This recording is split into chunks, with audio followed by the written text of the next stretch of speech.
عبد الملك شيخ موسى علدون ayaa waxa loo taxaabay xabsiga kadib markii dhaawac halis ah lagu qaaday ciidamada Soomaaliland ay xabad ay la dhaceen hadda waxaan faahfaahin idinkaga helnaa qaabka loo qabtay علدون iyo waliba waxyaabaha uu galabsaday habeennimadii xalay ayay ahayd markii uu wasiirka gaashaandhigga imaamka Soomaaliland uu xilka iska casilay markii uu sheegay in Musabbih Cabdi uu doonayo in dhul iyo bad dhamaanba inuu iibiyo ugu dambeynna dadka inuu iibiyo dhici kartaba sidoo kale waxa halaabay xiriirka u dhaxeeyay Soomaaliland iyo Djibouti وانا مرتي ugu horeysay muddo 22 sano ah hada ka hor 2000 ay ahayd markii xiriirkaasi uu halaabay balse dib loo soo cusboonaysiiyay halka kaliya Musabbih oo harsanad waxa ay ahayd Djibouti maadaama uu wata baasaboorkooda iyo sidoo kale guryo badan oo ka dhistay hantida ka baa Soomaaliland halkaasi uu geystay faahfaahin ay taalafteedii kaga helna barnaamijkan waxa uu heliyo saaxiibka Gooni oo si weyn oo la socday Gooni waa la socotay qabashada Cabd Malik Sheikh Muuse علدون Ilaahay ka soo daayo cadawga gacanta ku dhigay waliba dhaawac matqaanay u geysteen marka Cabd Malik Sheikh Muuse علدون muxuu galabsaday بدانا ما سنت هاي أنا هرت علدون مدوي كل صار عفي أن واتي وبرا بالشدة وجري لكن هذا هو حوس وبصدي أو لو حري البكرة مركز في رصيد قاب كوقف العلي أن بدي أن هبين لما هبين كور حصاد دقي أسوق ده بدي أن عد ما قاعدين كرتو لقومنا دقي كرو سومالاني مصيبة حساسية بكعس هذا عد مالك ها مرة أسوق اسك صعود قاعد تسكوته مهلا اسك جوجو أي من مرة يقولي بتاس حتى عرفت تاس يوم خلاص كتبه ودي بسنة هذا وين لكن هذا هو حاوس يدرس عندي أسوق ده بدي أن عد مدي بكرتو وحكى أو إرسل عد مالك أما لو هست مجرت dadka artay halay xashale boora mudaharaadii aan baad sameynay muxuu kaga duwanaa Cabd Malik mudaharaka artay burca ka dhacay ninkan sidiisaba taargad gooni u saaran nimanka hadoo hadlo ama hadoo qof xataa miskiin oo caawiyo oo liiraata in maxaa dadkan u caawinay in had kor iskuul awarsan maxaa wax u sheegtay hadda maxaa Ethiopia wax u sheegtay marka wuxuu rabay Musabbih in isaga marka lacag u ururiyo asaga ma kulli kol musaas laga yaabaa maadaama asaga oo rabay in la dhaho qaranka la difaaco lacag loo ururiyo teeda kale dhulkan dhulbaantaa u degan yahay sanadkii meelahan ayuu booqbooqday dhowr mar ayadoo ciil loo lahaa war iska daaya dagaalka dirta mas'uuliyadda dadka wada ku wada noolaa waxa dhahay ayadoo taas ciil loo qabo oo dhahayn SSC oo jaajus yahay haddana waxa ku sidarsantay inuu yiraahdo baddi lama dhiibi karo qof kasto Soomaalida markaas dhahay taas marka Xasan Sheikh oo baddi ma dhiibi karo la dhahay iyo Cabd Malik oo baddi ma dhiibi karo la isku mid ah u noqotay Cabd Malik booska Xasan Sheikh ku jira hada weey waxa loo xiraa wasaas marka waxa dareemi kartaa in magaalada maxaa la yiraahdaa Sheikh Boroma waxa lagu xiray Sheikh Dhamaay Sheikh Abu Sufyaan la xiray waxa kaloo la xiray Sheikh meesha la darweyn iyo deegaano kale ay dad laga xiray برع يهرجسنا تقدر على حر أو بنبحي مركو حمل ساعة عبرنتا لكن الرئيس سمال أنا ويكعين مركو الرئيس سمال أنا ما حبس ولا جين كرنتي مقالك حبسك هذا حبسك مقالة لكن أنت مركز حاجة عانة أما برا برشة اللي يقانو ومن ليه هذا الكل سامينه ليه يا مثل جبين الله بحياة أنت اللي تدلي وأقر صنع كبد سيفيا تدفر بدن هذا حالي عبد الملك ومكي دعوعين كده ويلا تجين من إيه جينا لما قرنا هرجسنا اللي بيسوي مال أرتع عبد الملك أسوأ الصعود مقالة برع أي رصاص كفران سوبر كل شيء يعني رصاصة لو فرينا ويا على شعب مالك هل حبد ما كود عادي لو ما كود عادي مال هل اسمه كود عادي لم يقال كل ما كود عاي ولا بود كود عاي ما كود عاد dadku waxay leeyihiin ninkan halis ay ku jira dhaawiciisa oo culus yahay sababtoo ah xabadu ku dhacday nin oo dhaqaaq badan sameynaa ma ahan markay qaadayeen marka waxa dareemi kartaa meel ila aad horta lama yaqaan dadku waxay leeyihiin jelkiisa mandheera hargeysa ma ku celin doonaan mase burcaal u hay doonaan mase meel dur ah ayaa meedkiisa la geyn doonaa horta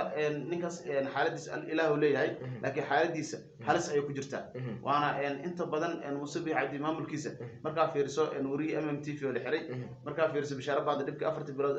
xasano ay soo martay sanadka hore marka fiirso Cabd Malik علدون 2 sano oo soo laqay xabsiga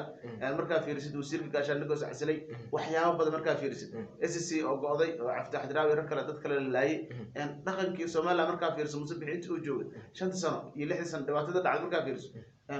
وقاب أكتر إن سومالي دب كجرتو إن لا كلا عرض دونا وقفل بوزير الناس عسيل دونا نقول ماشي وبحسن كرا وبحسن دونا أمو قطع هرت دب كتاجن باش هذا وكل شيء عد مالك وبيل أد وين ما كلا في السومالي وأنا باش كريه مثلا جميستي لا درتي سياد بركة دي مثلا دول مجودي مركز تاي بعتقد مثلا ديده ساسو أي هذا أنا باش محمد ده قف كسو إن درجة ما كرسو كعبة إن لو قعد سنة أكتر المرة اللي دلي لو حيناي أنتوا ذكر أمسين ما حد كرام marka soo ma moodid un dad mataqaan la ugaarsaday loogu talagalay in la gumeeyo oo la dhibaateeyo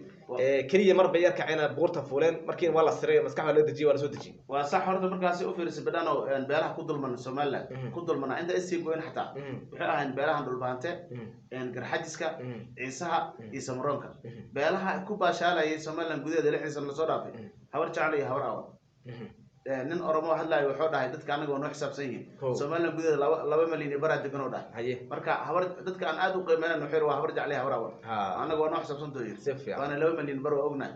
dadka kale 10 iskuul aan ugu taalo yiro anaga magacyo u bixin oo aan la socono ay leeyihiin marka wuxuu waxaan waa dhax galno yiri waxa dareemi kartaa marka in meeshan nimankan habar awal iyo habar jacel xitaa Oromada ay taqaan dadka leesan aqoon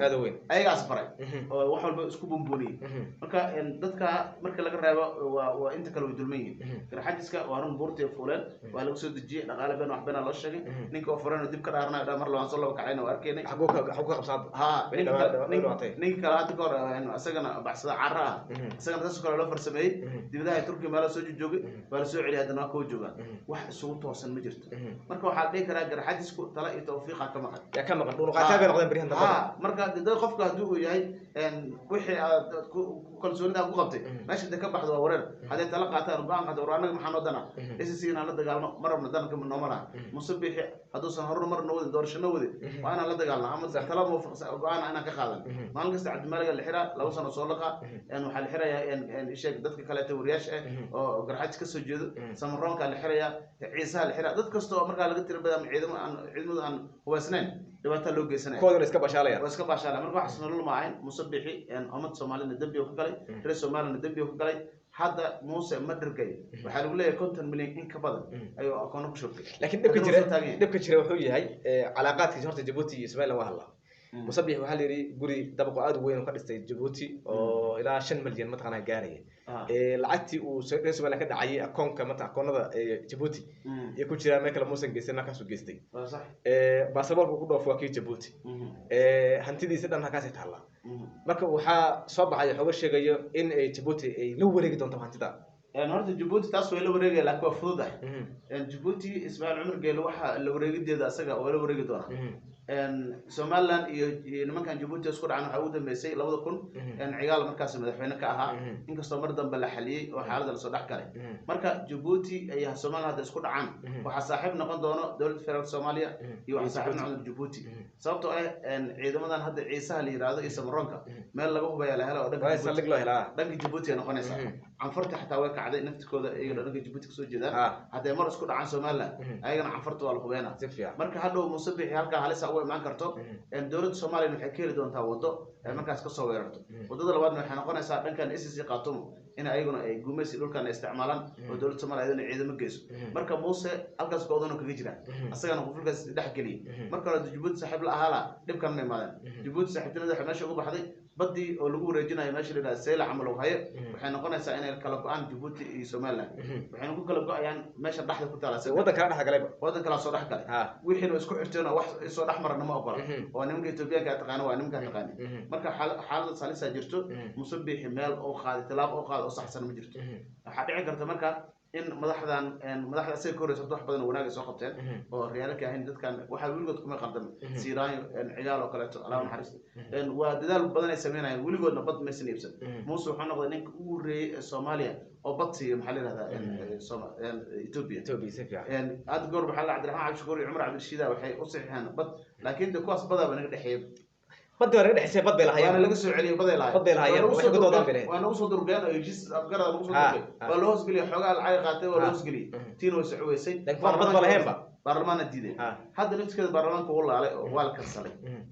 marka musabixi hadda Djibouti isku dhacaan dawladda Soomaaliya iyo Djibouti xiriir wanaagsan yeelan doon waa meel fiican ka soo bixi doonta Muuse marka meesha wax la aaday gudaha waa loo kacay dibaddana waa loo kacay hadda ninka maskinka Codon mar labaad xabsi ku celi hawada Codon ku dhici doonta asagoo dhaafay doona insha Allah daawadayaal wixii insha Allah ka soo kordho halgamaa Codon halkan ay ku